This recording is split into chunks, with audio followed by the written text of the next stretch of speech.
নমস্কার বন্ধুরা, আমি মনীষা টিউব কুকিং চ্যানেলে আপনাদের স্বাগত।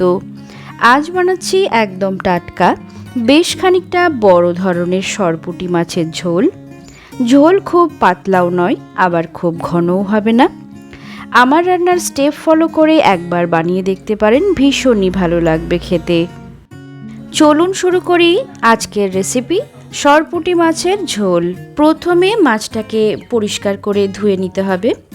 ধুয়ে নেওয়ার পর পরিমাণ মতো লবণ, হলুদ গুঁড়ো মাখিয়ে নেব।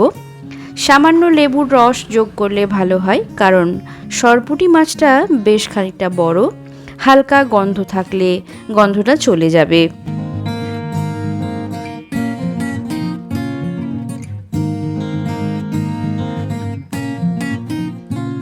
মাছের সব জায়গায় একইভাবে লবণ, হলুদ এবং লেবুর রস মাখিয়ে নিতে হবে, যাতে কোনো রকম ফাঁকা অংশ না থাকে। পুঁটি মাছের অন্যান্য রেসিপি আমার চ্যানেলে অলরেডি রয়েছে, ডেসক্রিপশন বক্সে লিঙ্ক শেয়ার করে দেব, চেক করে নেবেন। আশা করি আপনাদের ভালো লাগবে। ভালো লাগলে লাইক, শেয়ার এবং চ্যানেলটা সাবস্ক্রাইব করার অনুরোধ রইল।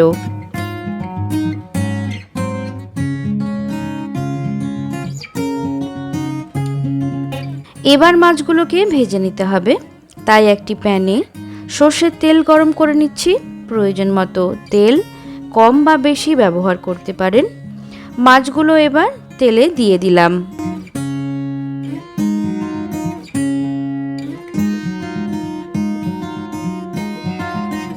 মাছগুলোকে মিডিয়াম ফ্লেমে কড়া করে ভেজে নেব।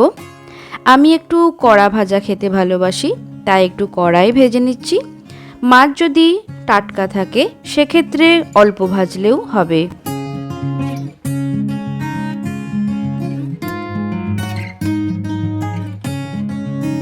মাছগুলো ভাজা হোক, চলুন মশলাটা রেডি করে নিই।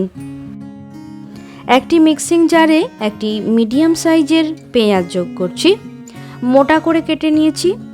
মিডিয়াম সাইজের আধখানা টমেটো কুচি, হাফ টিস্পুন গোটা রাঁধুনি, রং ও ঝালের জন্য গোটা শুকনো লঙ্কা। সব কিছু ভালোভাবে মিহি করে পেস্ট বানিয়ে নেব।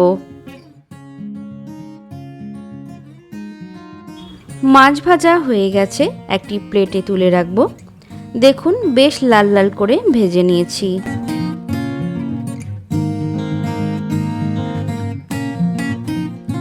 এখানে একটি টিপস দিয়ে রাখি, পুঁটি মাছ টাটকা খাওয়ার চেষ্টা করবেন, বাসি থাকলে স্বাস্থ্যের পক্ষে ক্ষতিকারক। মাছগুলো তুলে নেওয়ার পর ওই তেলে ফোড়ন দিয়ে দিচ্ছি গোটা শুকনো লঙ্কা, হাফ টিস্পুন পাঁচ ফোড়ন, হাফ টিস্পুন কালো জিরে। 30 সেকেন্ড ভাজা ভাজা করে নেব। ফ্লেমটাকে লোয়ে রেখে মশলার পেস্টটা ঢেলে দিলাম, সঙ্গে একটু জল দিলাম যাতে মশলাটা পুড়ে না যায়। গ্রেভি তৈরির জন্য এখানেই লবণ যোগ করে দিলাম মোটামুটি 1 চা চামচ। ভালো করে 7 থেকে 8 মিনিট মশলাটাকে কষিয়ে নেব।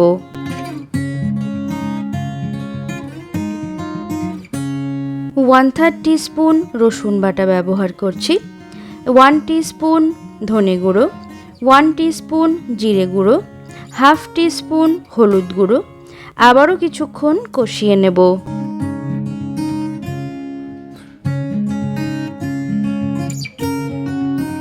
আমি এই রান্নায় মশলার মধ্যে আদা বাটা আগে ব্যবহার করিনি, শেষে ব্যবহার করছি। এতে মাছের ঝোলের টেস্টটা খুব ভালো হয়।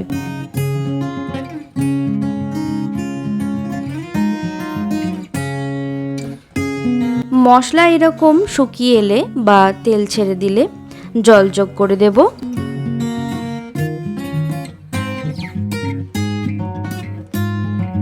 ঝোলটা ভালোভাবে ফুটে উঠলে ভেজে রাখা মাছগুলোকে এর মধ্যে দিয়ে দিতে হবে। এই রান্নায় টমেটোর ব্যবহার করেছি, তাই সামান্য চিনি দিলাম স্বাদটাকে ব্যালেন্স করার জন্য। মাছগুলো ঝোলের মধ্যে দিয়ে 3 থেকে 4 মিনিট মতো সেদ্ধ করে নেব। মাছ সেদ্ধ হয়ে গেলে ওপর থেকে কতগুলো কাঁচা লঙ্কা দিয়ে দিচ্ছি, স্বাদ এবং সুগন্ধ দুটিই বাড়বে। সব শেষে কুচনো ধনেপাতা দিয়ে ফুটিয়ে নিলেই আমাদের আজকের রেসিপি একদম রেডি।